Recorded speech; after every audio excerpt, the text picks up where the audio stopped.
Bienvenue sur Flora TV News. C'est l'heure de l'actualité du jour.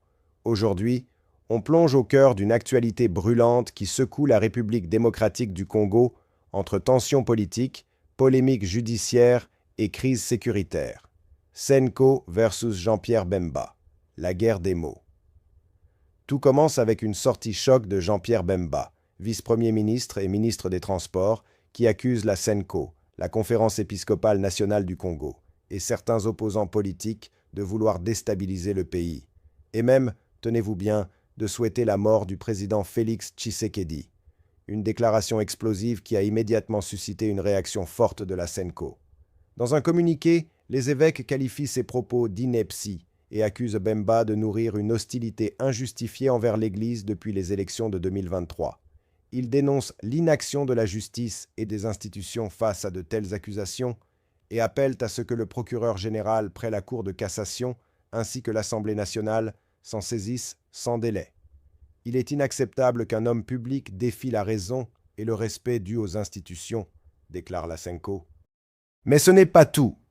Un autre dossier, encore plus sensible, éclate au sommet de la justice. 19 millions de dollars. Le scandale qui éclabousse le ministre de la Justice. Constant Mutamba, ministre de la Justice, est dans le viseur du procureur général près la Cour de cassation, Firmin Mvonde.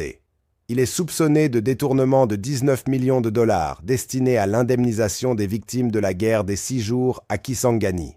Face à cette accusation, Mutamba tente de récuser le procureur Mvonde, l'accusant de partialité et d'hostilité personnelle. Il exige que son affaire soit confiée à un autre groupe de magistrats dits indépendants. Mais la réponse de Firmin Mvonde est cinglante. Dans une lettre datée du 12 juin, le procureur répond officiellement « La phase d'instruction préjuridictionnelle est clôturée en ce qui vous concerne ».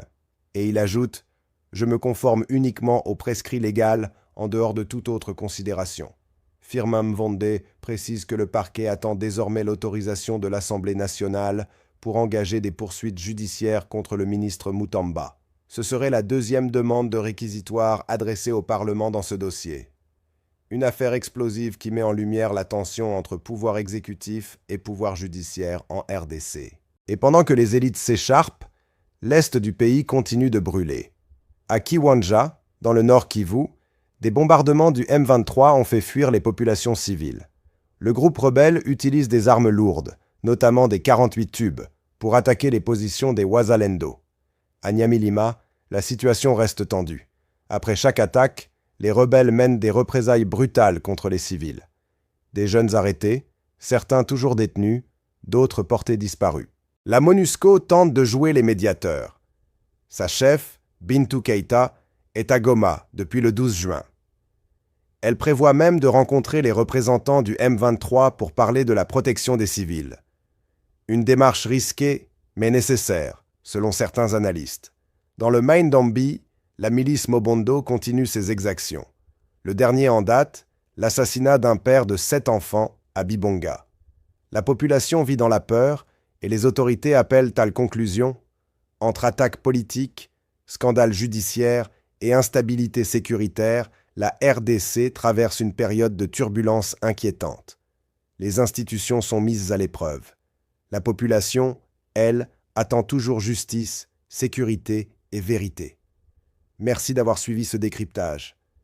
Si vous aimez ce type de contenu, likez, abonnez-vous et activez la cloche pour rester informé de l'actualité politique et sécuritaire en RDC. Et vous, que pensez-vous de cette affaire entre Bemba, la Senko et maintenant le scandale Mutamba? Dites-le en commentaire. À très bientôt pour une nouvelle édition à collaboration pour identifier les miliciens. Et pour finir, un climat de plus en plus tendu autour de la liberté d'expression. Les autorités ont interdit aux médias de couvrir les activités de l'ancien président Joseph Kabila. Une décision critiquée par Human Rights Watch qui alerte, cette censure pourrait se retourner contre le régime en place.